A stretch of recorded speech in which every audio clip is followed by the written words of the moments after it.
62, 63, 64, 57. Yeah. We're talking Social Security. We're talking when should you take it? That's the $1 million question, Kevin. It is. It's so exciting. That's probably the number one question that I get asked. When should we take our Social Security?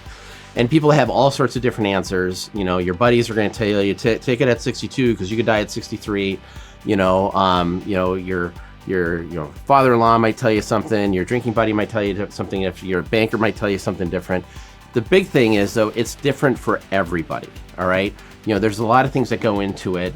Typically on just a general idea is that I want to make sure we can defer it as long as we can, because you get an 8% step up every year you defer it. Mm-hmm. So it's 8% more plus whatever the COLA was for that year. So, you get on top, and it goes and goes and goes. And I don't have any products right now that has an 8% guarantee, increase in income for lifetime. So good point. So, a lot of people are worried about, well, what happens if I die young?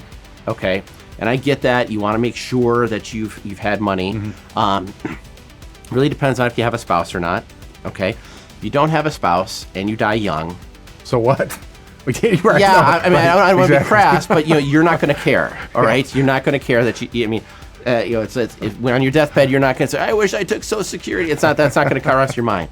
So we always plan that you're going to live. All right. Now we do take in consideration that if you're a man and your grandfather died at 75 with a heart attack, mm-hmm. your dad died at 74 with a heart attack, there's a lot of genetics in it. Yeah, there's a good chance that your ticker at 74, 75 might fail out. And so at that point, we might talk about, taking it earlier.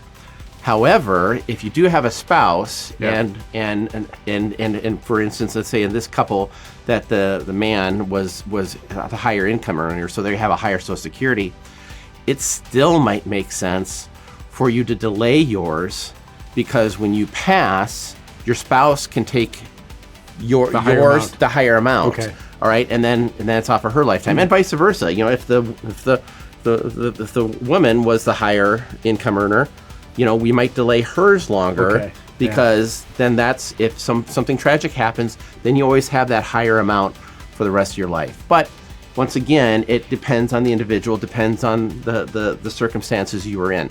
Sometimes you have to take it at 62 because you have to take it at 62.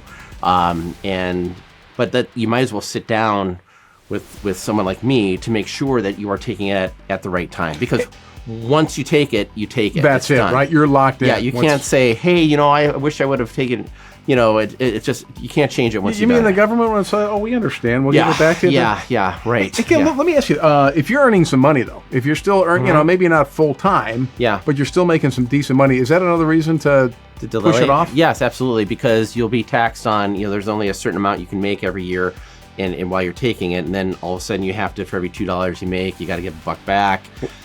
See, that's the government one. Yeah. One for you, one for us. Yeah, right. Two for you, but I want $1 back, and then I want 75 cents for taxes. Yeah, there you go. So that also depends. If you're working, we do definitely want it. And here's the thing too, once again, the fiduciary rule, I've got to do what's in your best interest.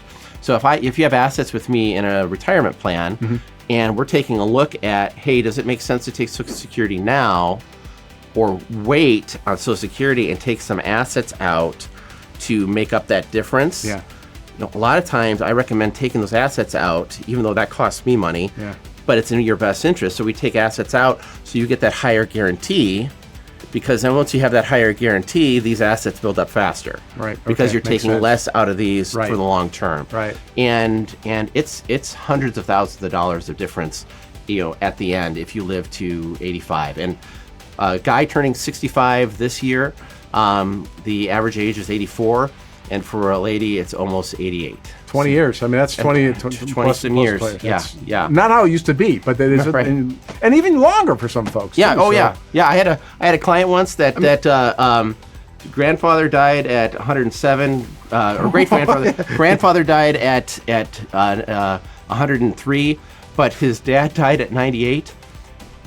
He was jogging on the side of the road, got hit by a car. I'm not laughing that he got hit by a car, kidding me. But he's on the side of the road jogging. I'm sure he's fast walking, but I mean, the guy's got longevity, and so you definitely at that situation you would never take the money at 62. Yeah, it's way too long to go. And if you want to make the government pay, delay. And we all do. We know that. Come on, let's make the government pay, delay. So I like that rhyme. Did you make that? Do you have a poster? Just did that.